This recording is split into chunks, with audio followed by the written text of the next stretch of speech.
The Boy Crisis, Why Our Boys Are Failing and What We Can Do About It is a book written by Warren Farrell and John Gray.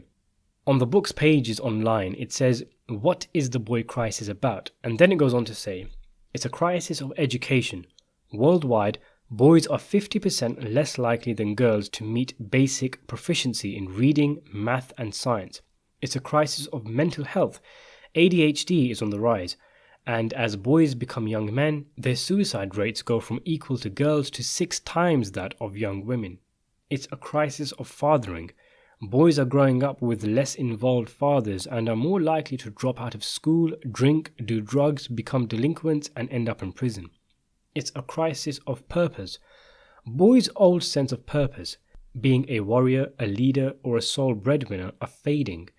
Many bright boys are experiencing a purpose void, feeling alienated, withdrawn and addicted to immediate gratification.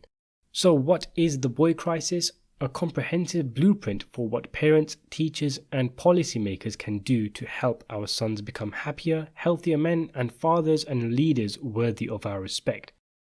So that's basically what the book is about. So this book, which I was quite interested to read given the current political climate of the age we live in and the fact that I do have a young son, essentially examines how in this age where girls are told they can do and be everything or anything they want to, this isn't the case for boys, and in fact in many regards, such as the draft for example, or social constructs and social bribes, this has never been the case. Different aspects as to why boys are failing and in terms of what is meant by failure. The author uses statistics to back up ideas regarding things such as suicide rates, mental health, disease, the long-term proven effect of fatherless upbringing, etc., etc.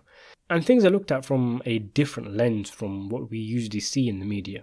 Like for example, the book proposes an interesting idea that with more women having long-term careers and becoming breadwinners, with the need previously for men risking their lives for the sake of their families and society in dangerous jobs, young men of modern generations have been left with a purpose void which was not present in the generations of their fathers and grandfathers.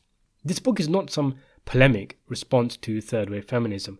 Rather, it embraces feminism using an idea that comes up frequently in the book where it says, "When one gender fails, both genders fail." I found it quite eye-opening, and it gave me a greater appreciation and understanding of the importance of good fathering, for example, among many other things. I didn't necessarily agree with all of it, but aside from the fact that at over 400 pages it was quite a chunky and at times tiring read, with the author repeating himself a few too many times, I came away feeling the book had done me well and I've learnt from it. It does, if anything, give a voice to a group who could perhaps in today's age of feminism be seen as marginalized in the name of, ironically, equal rights. The book is a great output to highlight the perspective of modern male parenthood. It's very insightful and I found a lot of it hit quite close to home.